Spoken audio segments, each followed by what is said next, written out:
Greetings, greetings, greetings, good people. We have had some slight technical difficulties. I apologize for the delay. Ooh, my little bang is doing strangeness. I don't even, when you're on camera, it's the left. Okay, all right. Anyway, I am Risikat, Kat Okedeyi. This is 101 Live, and welcome to our Sunday, our Sunday gathering. Every Sunday, we get together with some of the most amazing creatives, Black creatives, and we talk about their stories, particularly in the space of this pandemic. This was actually started as a result of the conversations I was having offline, and it's just turned into this thing. So it's kind of like, it's like my church, and I get to meet some amazing folks. I get to commiserate with some friends, and I get to meet some like-minded spirits like the guest we have today. She is a multi-hyphenated creative.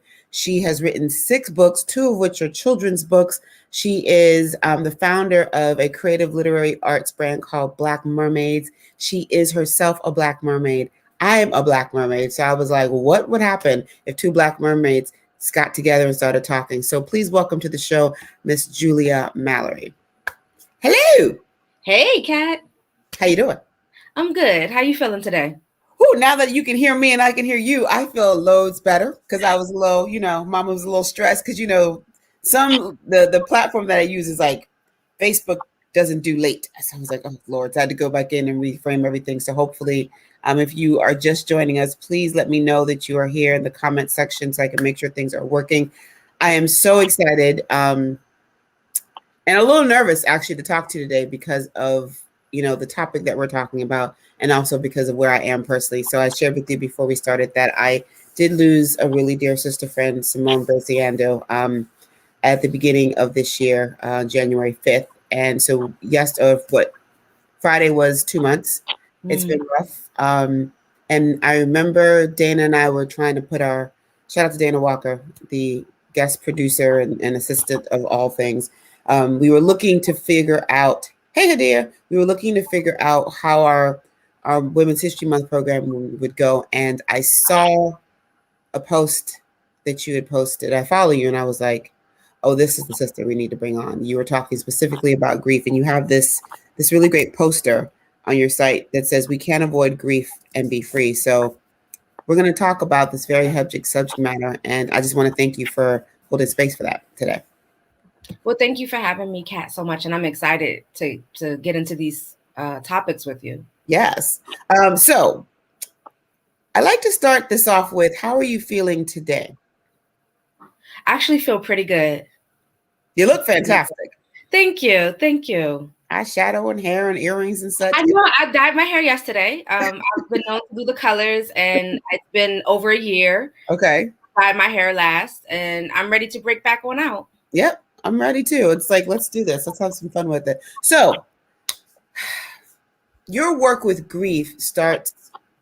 I say that every superhero has an origin story. And when we're talking about grief, we all, I think it's safe to say, depending on the age, well, actually grief affects people across all ages. I don't know that there's a limit or like a beginning, but what's your origin story with grief? I think my origin story with grief, if I'm honest, the first loss that I can remember is my great-grandmother, who I'm named after, passed away when I think I was around in the 4th grade. And I remember my father waiting until I came home to talk about that. And then that kind of signaled to me that there's a special way that you're supposed to handle loss. My father, I think my grief story starts with the loss of my father suddenly when I was 13 years old. And I do not believe that I really had a good command of grief or what it meant. And then in this season of my life, the work that I'm doing is directly related to the loss of my 17-year-old son, Julian.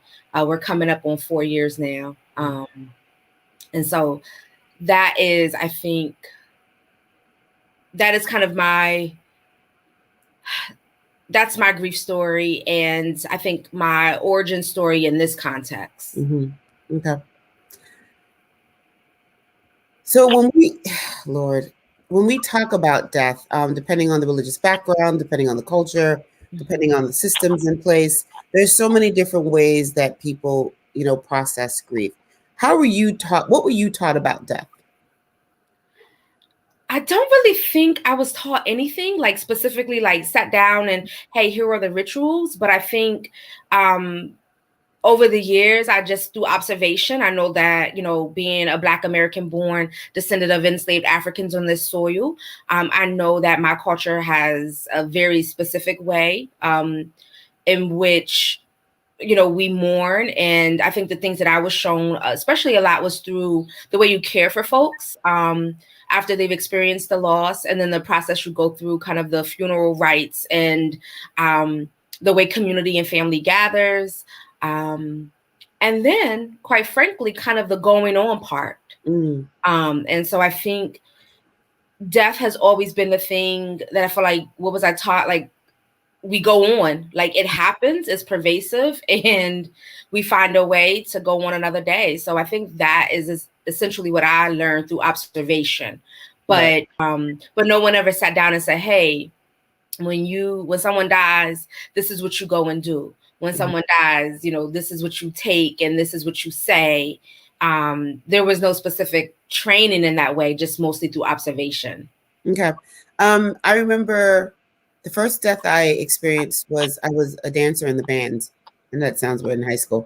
But sweet girl named Allison, she and another friend from the band had run off the road and fell into a canal, and so she was killed instantly, because this was before like seatbelts were actually, well, they were required, but everybody wasn't really following it. And I remember my mother was very worried about me going to the funeral. The whole band had to come dressed like in our band stuff to go to this funeral. And my mother was just like, I don't know that I want you to go to this. And I was like, why? And she couldn't explain it, but she was really uncomfortable. You know, she's a Nigerian woman. Her children are being raised in America. You know, it's a lot of it is strange. And so she just felt really, and then I was going in my band uniform, which was basically a pep rally skirt, a vest, and a t-shirt. And she was just like, so I wasn't necessarily dressed for what people would think would be a funeral, but her love, but Allison's love for the team was a big part of her identity. So her parents asked that we come dressed, you know, that way. And so it was the very first funeral that I'd ever been to. And then my mom died when I was 19 suddenly. And there was no funeral because she died in Nigeria. So the way that death has, like, my mother was always clear, death comes for everyone. So death was never, we talked about it a lot. And sometimes she even sounded morbid. But there was a conversation around death, but no one tells you how you're supposed to move, like what the day after is supposed to look like. And I wanted you to share with us what you have learned about managing the days after, because as you said, you do go on. Right. Oh, so what have I learned? I learned that my son's death has taught me more about emotional complexity than I think anything that I've ever experienced in life, any book I've ever read, any of that. I think there's no one size fits all. Right. I think that, and I totally understand, like folks are just trying to manage because again, we are not really taught what the going on looks like, right? And for a lot of us, we see mostly coping skills, and some of them are not always good. Right. So for me, I think my son's death had, it really, I had to also just be honest, because I think a lot of times too, as Black women, we're socially conditioned to like wear this mask. I think Black folks, period. And so I had to like really face it. Like I knew that if I did not face my grief head on, that I would not survive. It was that overwhelming. As anyone listening can imagine, it was that overwhelming. And so I thought the only thing that I could possibly do was to face it. I thought I didn't have any options. And so I think for me, my son's death has just taught me a certain type of, what are the days after, right? There's so many, there's so much variation there. Yeah. Right. Like, because I think sometimes people think, and let me just speak first person.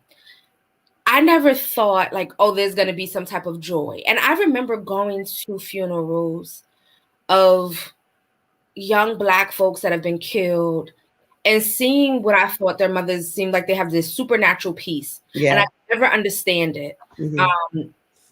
And so not until I was in those shoes myself. And of course that looks at, people do that for a variety of reasons. But I think the days afterwards, for me, what I had to learn was really not just, because we all know the words, right? It's okay to not be okay, right? Some words are new though. Let's be honest. That's some new 21st century out loud thinking. Okay, so Kat, like let's talk about the generational things there, because Yes. I do think, and that's what I always say, I think my generation and folks, I think we are getting better at the language. I think we're getting better at the language. And so we say it's okay to not be okay. Right. But I think at the same time, even though we know to say that, I think there's so much of us tied up in looking like we're okay, even when we're not. Mm-hmm. There's so much in the world that is still not allowing a place for folks to not be okay. Right. So it's one thing to tell people, oh, it's okay to not be okay. But then there's also another thing to literally not have any type of family leave policies that can accommodate that. Right. Or when folks are trying to rush your process, right? It's like, oh, it's okay to not be okay. Long as it doesn't take more than 3 days, long as it doesn't take more than 2 weeks, long as it doesn't take more than 2 months. So I think for me, the going on for me was really a real giving myself permission to be uncomfortable, giving myself permission to be in community with folks that are also going to be uncomfortable about the way that I might process my grief. Right. Because I think that's a hard thing that people will say all the right things sometimes until it really challenges their own perspective about what you're supposed to do. And so the days after, like I said, a lot of it was really giving myself permission to acknowledge my grief and to be who I needed to be for me, and not for everyone else, because I think that is so easy to fall into that. It is so easy to fall into folks are uncomfortable. I'm used to fixing things. Let me try to fix everyone else's pain. For a couple of reasons. One, because I'm used to doing that. And two, also so that I don't have to attend to my own emotional wounds. So I'll just pause there because I could go in 9,000 directions with this. No, I mean, the directions are endless. So are the possibilities. I do think the generational thing is really important. It's really important. And I also think that your child was 17. Right. So I think sometimes we have to understand that grief, sometimes our responses to it, like how you grieve the loss of a 90-year-old grandmother versus, when I lost my 15-year-old sister. Like there's a different way that grief may be, pursued, especially when people are younger. Sometimes I think the grief is on what could have been. Like there's this sense of all of this potential has been sort of wiped from the earth, and that is what is pushing some of the conversations. And you talk about people saying things right, and I think with all of my personal losses, there have been a lot of wrong things said, and people don't know that it's wrong. They don't know that it's wrong in that moment, but it's a weird thing to I've had to really not. I remember losing friends after my sister died because I wasn't grieving the way people wanted me to grieve. And they wanted a specific response that I just couldn't muster because of that autopilot that you talk about. Right. And they were saying all kinds of weird stuff to me, and I was like, I'm gonna need you to leave now. This was crazy. Listen, I'm working on a project right now. It's so I have, as a creative, I have fast work, slow work I'm thinking about. And this is one of those projects that is going to be very slow when it makes its debut. But I'm absolutely tackling all those weird and awkward and awful things that people say to you in the aftermath of your loss. Right. What is the common one that you heard a lot that just grated your nerves? Oh, a common one. Or that was just that was repeated, it was said oftentimes.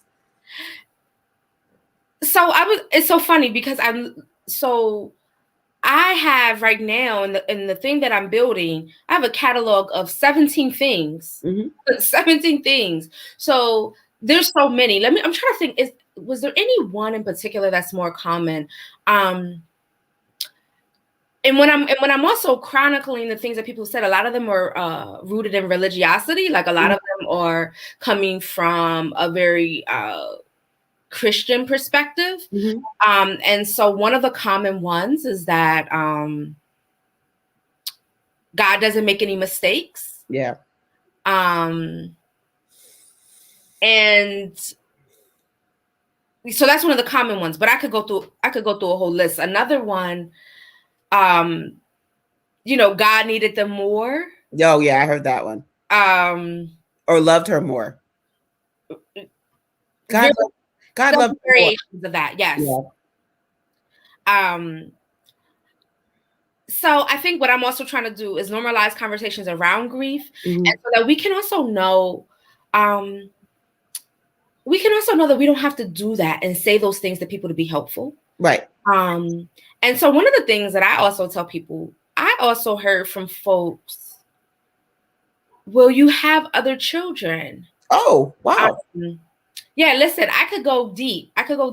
It's like a little crayon set, right? You lost the black one, but you can always, you have the other colors. And I talk about this in my book, Survivor's Guilt. It's like a mother's heart doesn't, at least this mother's heart didn't work like that. It's not like, oh, my heart is, because I have 3 children, my heart is divided into 3s. Right. And then, you know, this is Julian's love, and then these are my other 2 children's love. And then now that Julian's love is no longer earthly present, I'm going to, you know, they can, it becomes assumed and I can give it to the remaining children. Right. Like, that's just not a thing. Right. So, and I see Tony here as a comment that says, oh, it was her time. Yep. Listen, yes, all of those are so common. It's like, and I guess, so here's the thing, to be fair, because, you know, we don't, in a lot of cultures, the distance between, like, there was a time where life and death, they lived real close together because we were just as civilizations. And so, like, burial practices, like this idea of embalming people and keeping them on ice for 3 or 4 months until you can bury them and all that, that is, I mean, the Egyptians was out here doing some really interesting things, but the reality is that when someone died, in many cultures, in ancient civilizations, they were immediately buried or burned. That was just, you know, that's just the way it was. And so that you wash the body, you oil the body, you put the herbs, you do what you got to do, you push them out to sea, whatever it is the process is, there is an understanding. And then there was like a time space. So I, you know, my family is Muslim, and so I get Allah knows best. And so there's a 40 days that we acknowledge. And so, you know, and different cultures believe that if you don't say the name, what you're supposed to do in some cultures is not say the name of the deceased person for 40 days, so that they don't get distracted and they can ascend. Other people believe that it takes about 40 days in that realm for you to actually reach, you know, your ascendant destination. So at the 40-day period, this is when we kind of, you know, we do another ritual or a gathering or something like that. So everyone has these different rituals, but it's really, a lot of us are just coping. So like one of my pet peeves is let me know if you need anything. I don't know what I need. Right. I have no idea. So, and I think, and like you said, so grief has taught me so much more about grace than I had ever imagined. Yes. Okay. Because I would have been fighting the whole world. I had to, they would have been like, oh, Julia really changed. Because I would have just had lost my mind and been fighting people. Right. The things they said and did.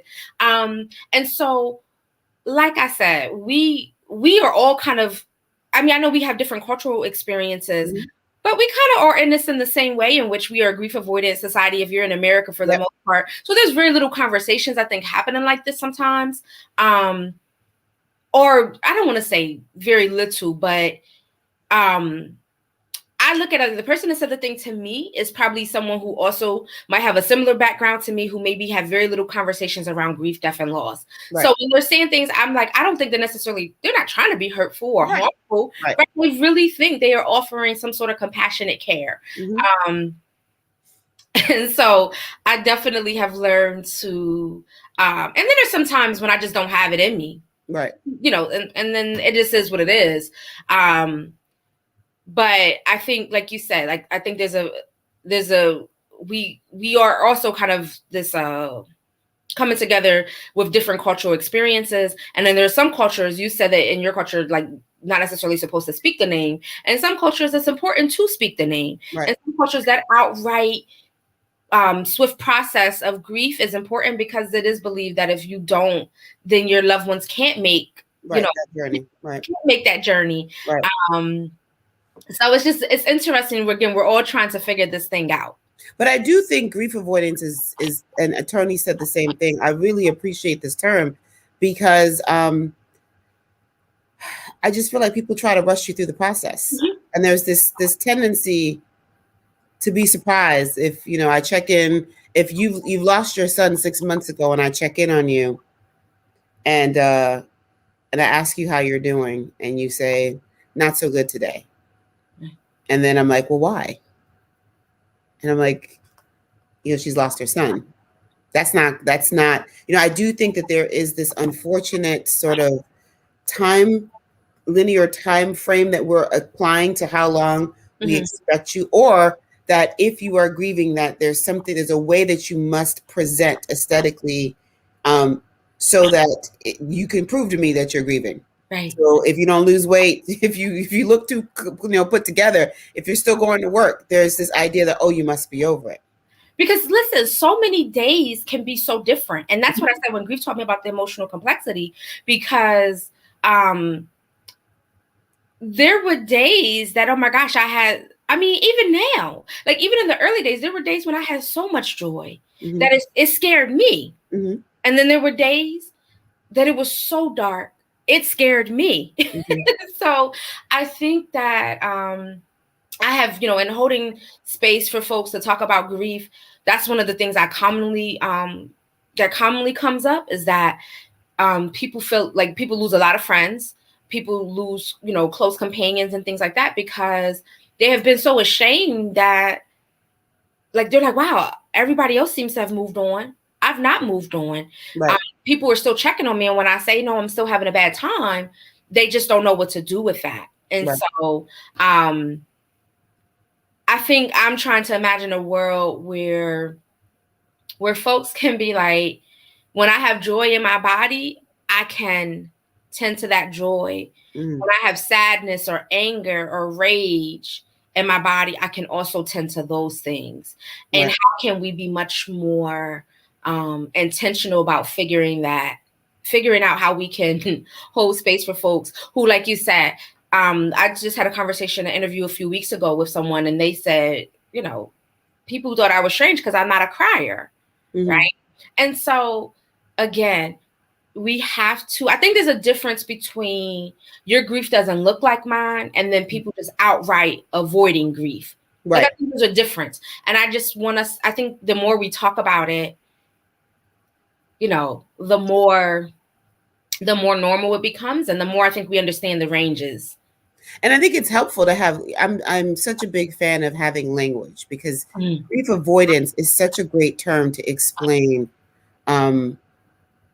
what you might do to, like, some might say that I'm in a grief avoidance state because I haven't necessarily stopped doing the show or I'm, doing whatever. But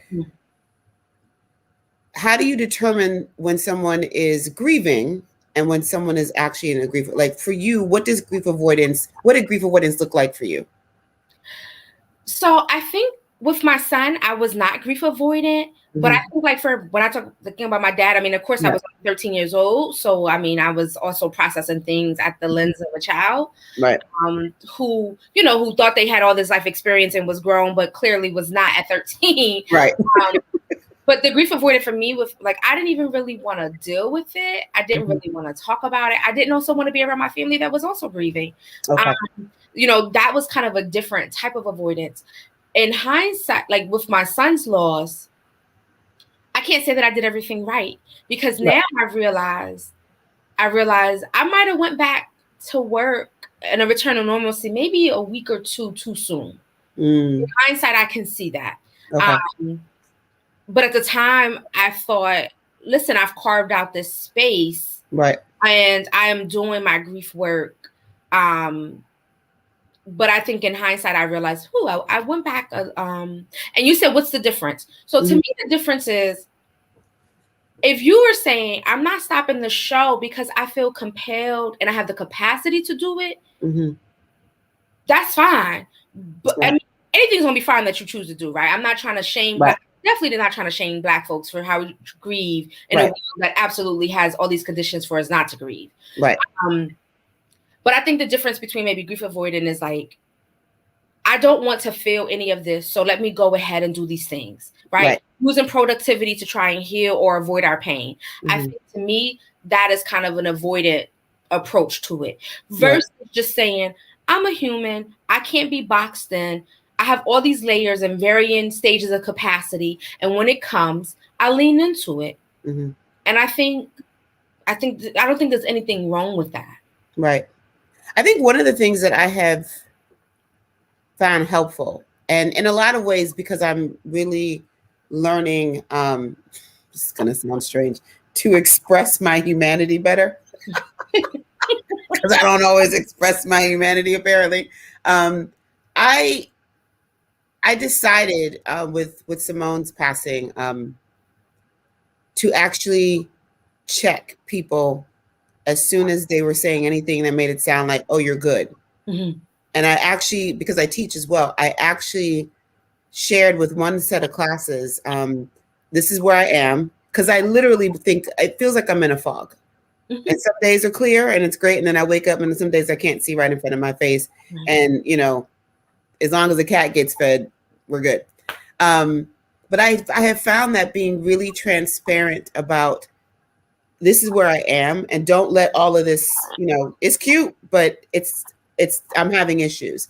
Has been really helpful. And I think that's a way to think about how we might get we might get closer to being able to create a more grief supported society. That there are conversations that can be had. And it's uncomfortable. You know, it's uncomfortable. It's uncomfortable. And I think when I'm talking to folks about grief and when we're holding our small groups and we're having these conversations, I try to be really candid and say, look, y'all, I get it. Right? Like folks feeling like they can't cry in front of people. And I'm like, they just tears. They'll be fine. Right? Like they'll be okay. But I think we have to give ourselves that permission. Unless we're willing to model it, nothing is going to shift. Nothing is going to shift. So when people say, well, people ask you how you doing, but why would I tell them how I'm doing? It's not like they can do anything for me. That's the free you. Right. That's the free you. Whether they can do anything for you or not, it's just for you to get into the habit of being honest about how you feel. It's for you to get into the habit of just releasing it by speaking it. So I think that sometimes we have to also realize, like, a lot of this we're doing, right, to heal ourselves, to model that in the world and hope that folks will join us in the healing. But it's not always going to be a neat, you know, you did this or you get this. Right. Type of situation. Right. And I think early on, one of the biggest things that I did for myself was really giving myself that permission, because I get it. We want the external validation for who we are and our feelings. But listen, you're going to always defy what somebody thinks you should be doing. Right. If you kind of get caught up in that, it's really hard to find your way back. So I think one of the most freeing things I did, like you said, when people ask you, you know, expressing your humanity, like, oh, this is where I'm at today, if you have the capacity. And you also mentioned a pet peeve when people ask you, as in, let me know if you need anything. Yeah. We talk, I talk a lot about that in community as well, that especially when you have that grief fog that you mentioned. Sometimes, you know, we can't even get thought A to thought B. So trying to just kind of think, what does the average person need? Like, you need water, you need food, you might need money. Right. You need rides. And trying for us to say, don't let me know if you need anything. But hey, here's what's in my capacity to offer. I could come sit with you. I can bring food. I can get you cat food. Like whatever those things are. Right. That, because it can be difficult. And I don't think people are trying to be difficult when they're grieving sometimes. It's just literally your brain sometimes is in a fog. Listen, I was telling someone, you know that scene in Ghost where Whoopi Goldberg lets the white woman like sit in her so she can talk to her husband. That's what grief feels like, except I didn't give it permission. It just feels like there's something sitting in me and everything feels heavy. And so when people say, well, let me know if you need anything, I was like, I don't know what I need. Like, I really don't. There's also what, so one of we call ourselves Simone 7, Evelyn Bando, shout out to Evelyn.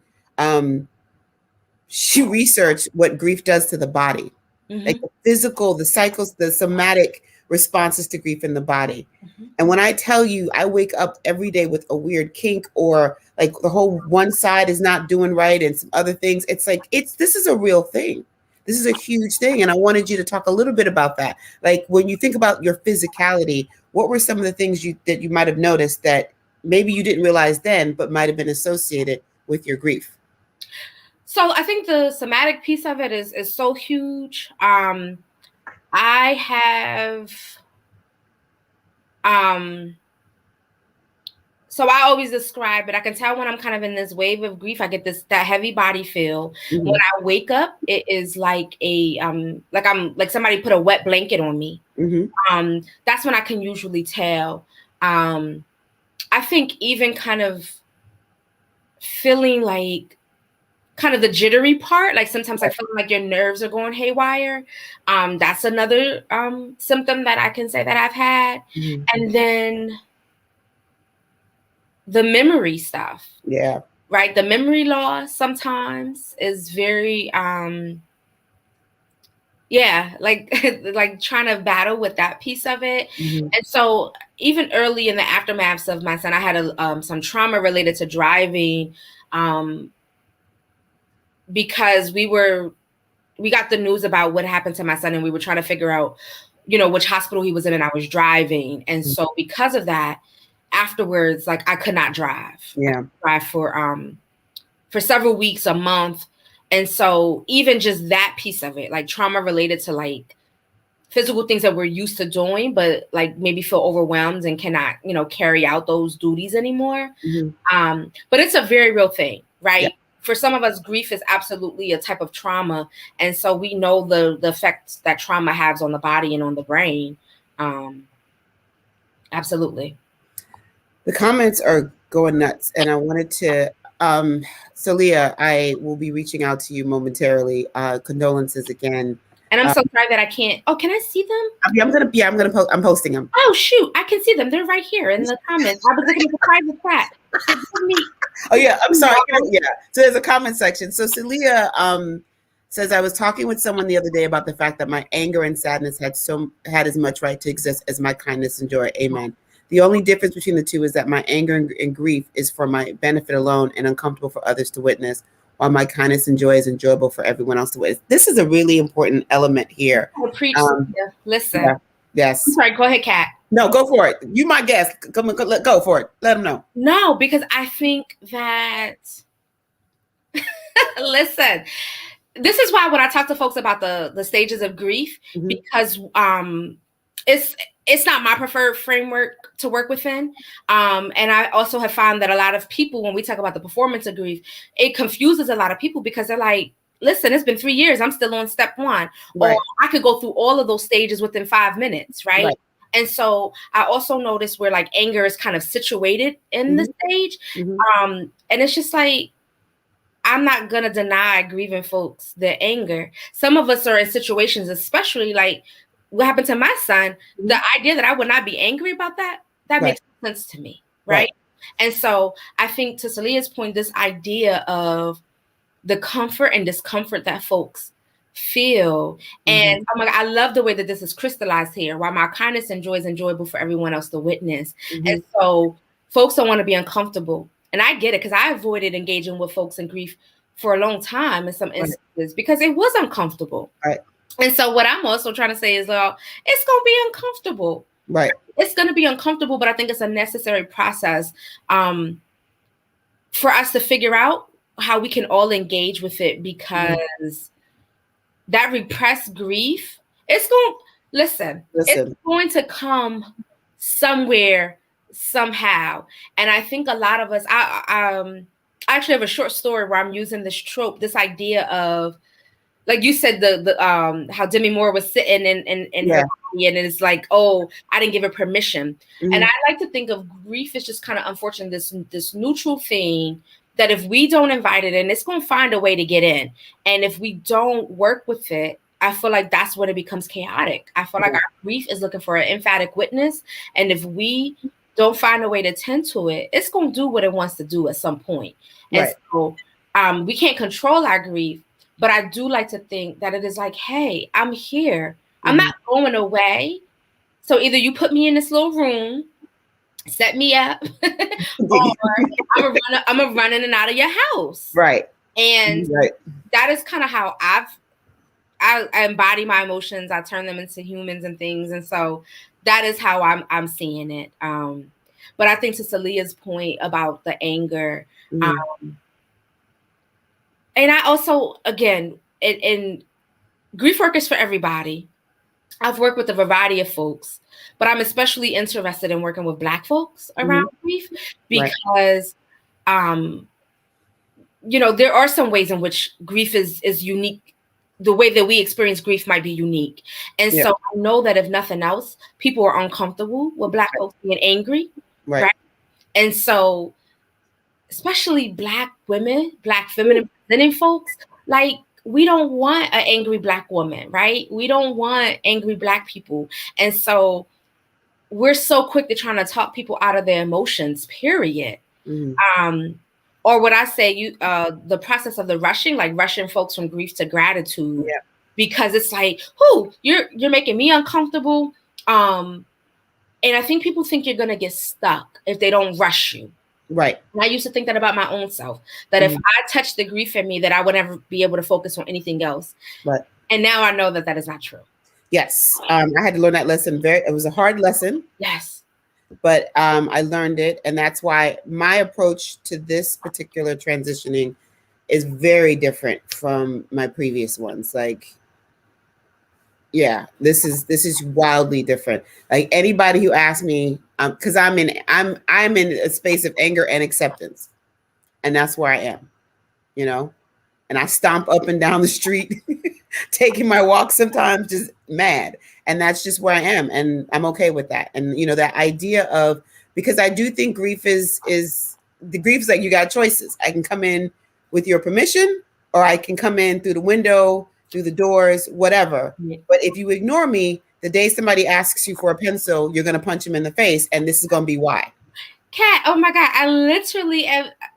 I say all this in my book, I swear. And I'm not like trying to plug my book in this. Plug the book. But oh my God, like literally, like this is why I say people are like spontaneously combusting out here in the streets, because we have all these repressed emotions, especially our grief. And so exactly, the one morning somebody really was genuine and said good morning to you, you didn't yoke somebody up because you don't remember doing it. You blacked out, you're in jail, and you don't know how you got there. Like, simply because you just didn't open the door and say, come in, this is your room. We just stay until you're ready to go, and then we can go on about it. And who was going to come to our aid to say, hey, this person is someone that has gone through a significant transition and has lost someone? Because a lot of times two people don't think that we feel. Right. And so I think there's so many historical layers here too. And as my good, one of my fellow creatives says, like, Black folks, we have to reclaim our Black ass emotions, because it's, you know, so much of who we are is tied up into people not acknowledging our humanity, right? And I don't want us to be the people that also don't acknowledge our humanity. Right. I mean, so can I just say, first and foremost, I want to shout out everyone that is being so transparent in the comments. All of you are my friends, and I didn't know that some of you were grieving, because I've been in my own space. So thank you for sharing, Hadia and Salia.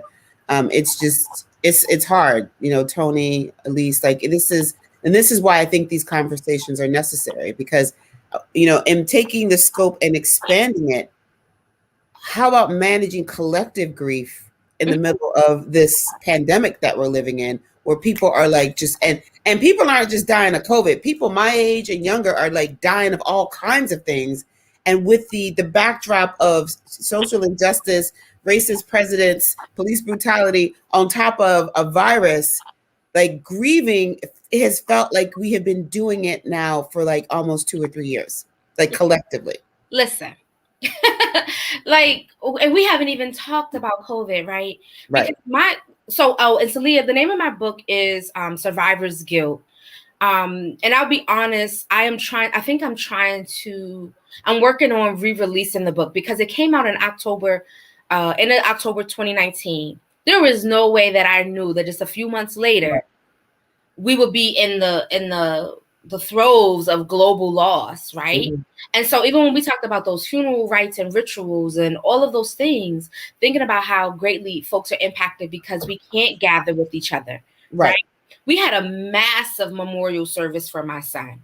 Massive, okay? Yeah. Hundreds of people that loved him and loved me, and community came out to support. I cannot imagine. My heart hurts and aches for folks who are losing folks right now and can't do the traditional repast, right? Who can't, go down the line and get all those hugs and that good energy from their folks that love them, that can, come to your house for 3 and 4 days and sit with you. Like, that type of stuff is so needed. And so I'm worried about us. I'm worried about us just because of that delayed onset of grief, when it hasn't really had a chance to really get the massive emphatic witness that it needs, I think. So I'm just I'm thinking about all of that, and just always trying to think about how I can connect with more folks too around it, because it's a lot. It is a lot. It's a lot. Especially, it's grief is a fascinating thing, because death comes for us all, and so there's no getting around that. Like, at some point, we all are going to transition. Yeah, we're going to be transitioning to that next phase, whatever you believe. But oftentimes, when there isn't unity in how the death rites are given or the grieving is done, it's hard to manage how your body, how your mind, how your spirit is going to move on. Simone dying the way she did, it's devastating on several levels. Partly because my relationship with death and how I understand death is very clear, and I know where I am with it. But there's all this thinking, and I think, and Hadia speaks to this, trying to figure out how to deal with letting go of what could have been done differently after the loss of my aunt. It's been a month of the day, and it's been rough. Condolences, sis. And that whole idea of getting, because that's where I am, how things could have been done differently is, we are living in times where, there are certain things people shouldn't be dying of, basically mass dying because we had a president who didn't take a virus seriously. And most of the people that are dying quicker than everybody else are people that look like us. Right. And Kat, keep talking. I did not realize my computer is not charging. Okay. So when we think about how we are going to process this and how we manage, it's difficult because we literally, once we are able to really convene again, I suspect there's going to be months and months and months of memorial services. Where it's going to be a continue. So, like, is there a sense for you that there is a delay in how grief is processing itself, particularly because of the backdrop and what we're living in right now? And what do you think are ways that we might, because I'd love to talk about ways, from your observation and your experience, that we might, let's do a collective bargaining with our grief to say, okay, this is how we're going to manage this. So I think,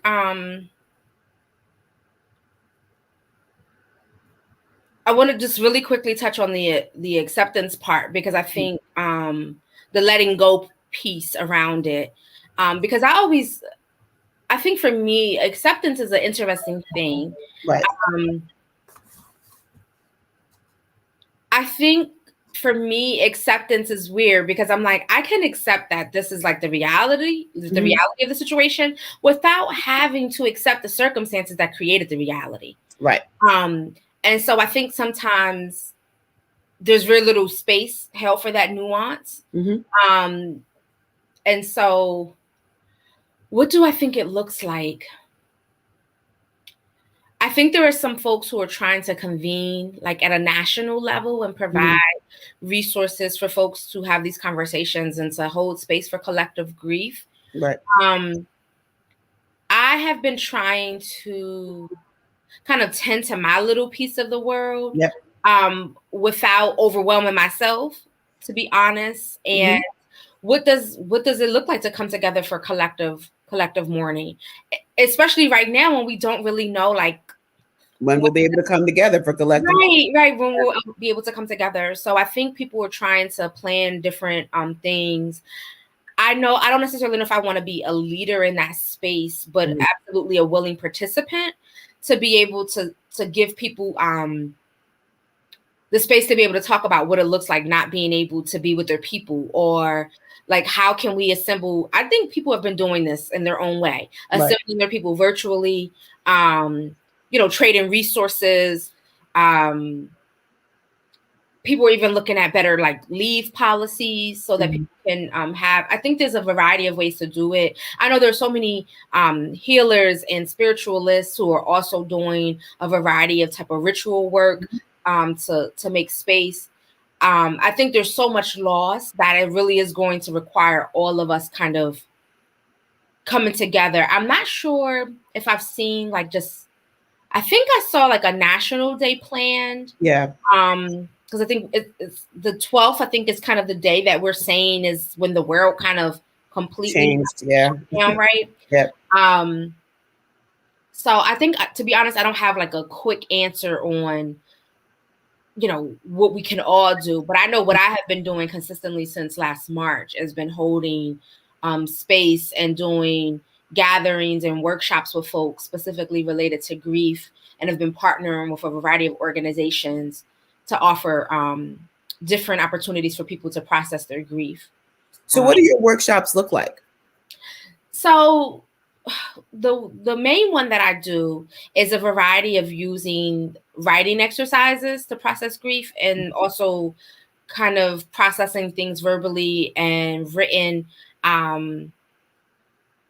And they really are shaped by the participants, because sometimes we have folks that are just like, they're ready to unpack, and then kind of have a more a talking space. Right. But the workshops are really a variety. I also try to put things in context. It's not meant to be like academic exercise at all. Right. I know that for some of us, we like to think, we don't like to think it, but we think we are alone.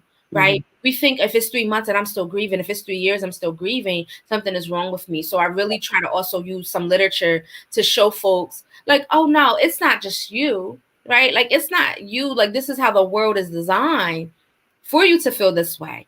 And so I try to present, I have some material where I use different literature to show them. I use popular culture to also show kind of the way we grieve or don't grieve. Right. Then I have a series of exercises, and then we do like a movement meditation. And then I ask folks to kind of go through an affirmation writing process to kind of help them identify, what the going on looks like for them post-workshop. To speak to your point about, the policy piece, so Leah just said, bereavement at her job is 3 consecutive days. Her dad died suddenly and we had no prior arrangements. If you want more time, you have to use your PTO. Who can arrange a funeral in 3 days? Bereavement policies need an overhaul. Absolutely. That's absurd.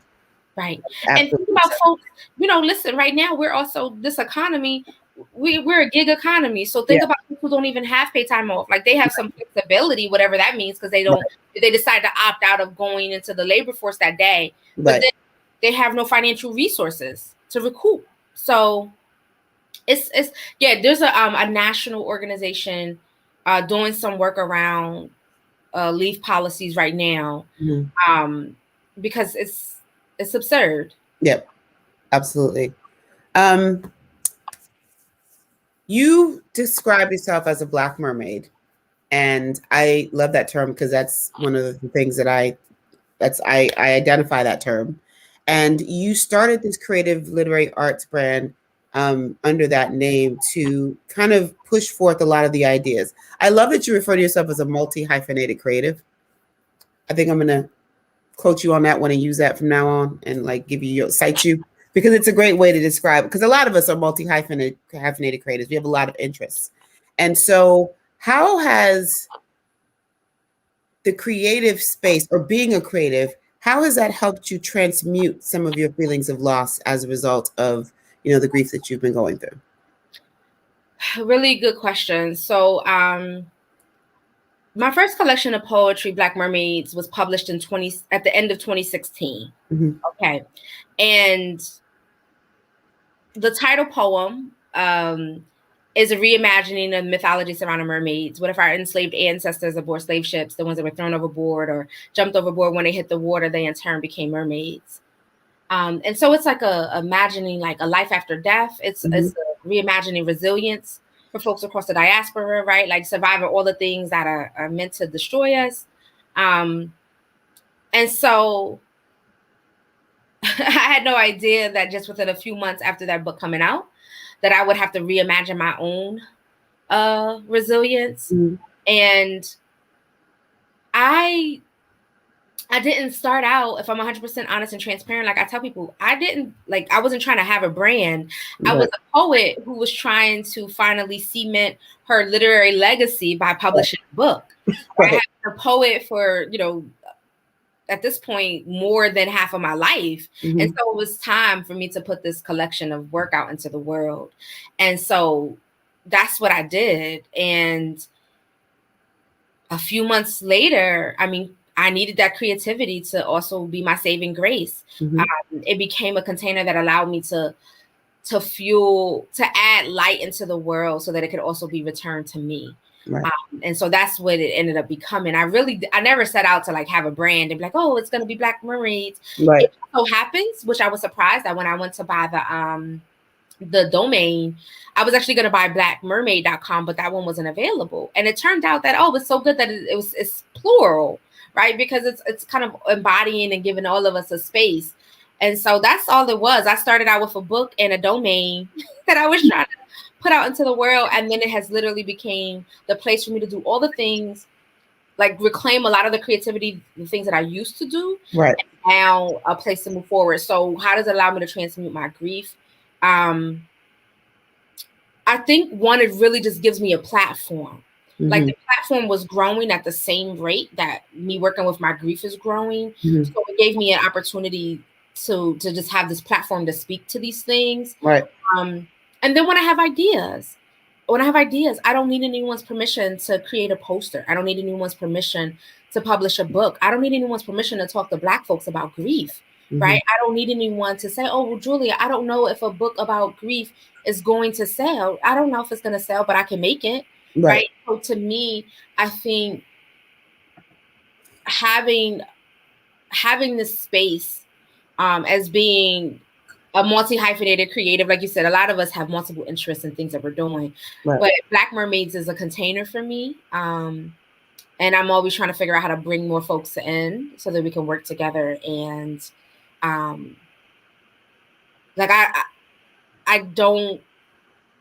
really always trying to figure out like how can we circumvent and navigate all these systems that were never meant to hold us. Mm-hmm. And so that's what I'm trying to do at Black Mermaids. And it definitely helps me with my grief because it gives me a place to put good out into the world.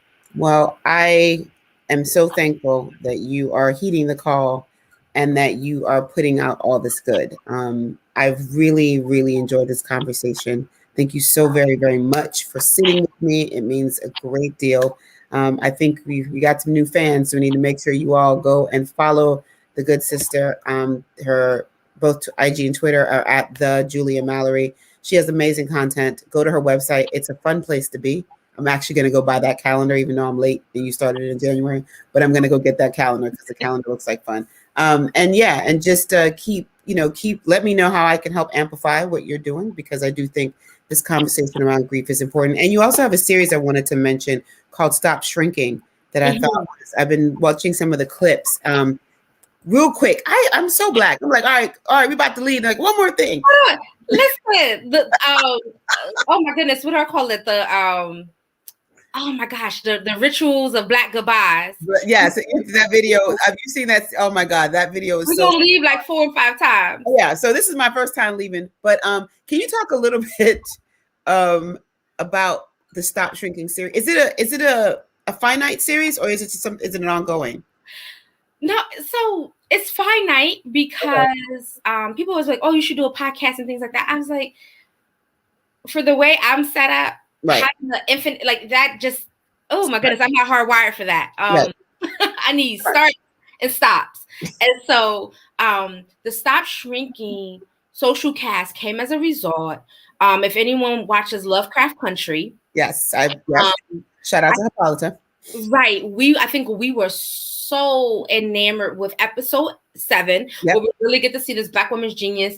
And I think when we look and see when she has that revelation and she's sharing it with George, right, about how she had been shrinking and how she was tying it up in so many other things. Right. Because I've been doing a calendar for like the last couple of years, and Right. I was like, oh, I already had the ideas in my head, but I was like, I need like a theme. Right. And when I saw that, I was like, oh, it's going to be the Stop Shrinking calendar. Like that's absolutely what it's going to be. And so the whole point is how much of our life is tied up in playing it small or not living in our truth, and the ways in which it further impacts us. And so I just asked people that I knew. Some people, I don't think I knew everybody intimately, but I reached out to some folks. Like, who would be some dope people to talk to about it?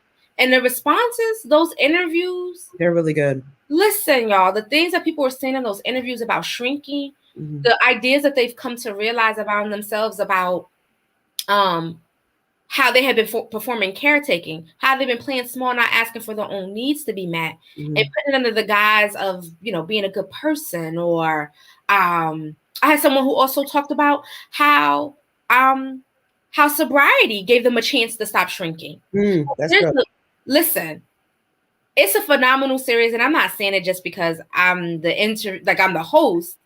And I have a few more episodes that haven't even dropped yet. So I would highly recommend y'all, if you're looking for something to listen to or connect to some dope people who are works in progress. And that's another thing I wanted to show, that you don't have to be perfect to get out here and live your purpose and live your truth. Right. Because I love how everybody is kind of saying, hey, and I framed it that way. I framed it that way of saying, hey, tell us the thing that you feel like you've mastered. Tell us the thing that's still a work in progress, and tell us the thing that's no longer negotiable for you. Right? Because we're always arriving, as one of the great women writers have said. So highly recommend the Stop Shrinking social cast as well. And it's definitely my hat tip to the character Hippolyta from Lovecraft Country. Always a fave. Okay, now we're really leaving. Thank you so very much for being with me. We'll make sure that we get all your socials up so people can find you. Keep doing this good work. And like I said, whatever I can do to support, I'm happy to do so. This is like, this is my version of church. I love it. I need it in my life. Speaking of which, next week, Wayna is coming to the conversation. If you have not seen, Wayna Woodenvision is an artist, Black Turp. We went to school together at University of Maryland, but she's also a Grammy-nominated artist. And she has this amazing parody called The Housewives of Zamunda that is phenomenally funny. So in honor of coming to America too. We'll be talking to her next week. This has been a great situation. Julia, keep up doing the good work. Thanks again. And with that, we are out, because this culture ain't gonna make itself. Take care, everybody. Bye, everybody.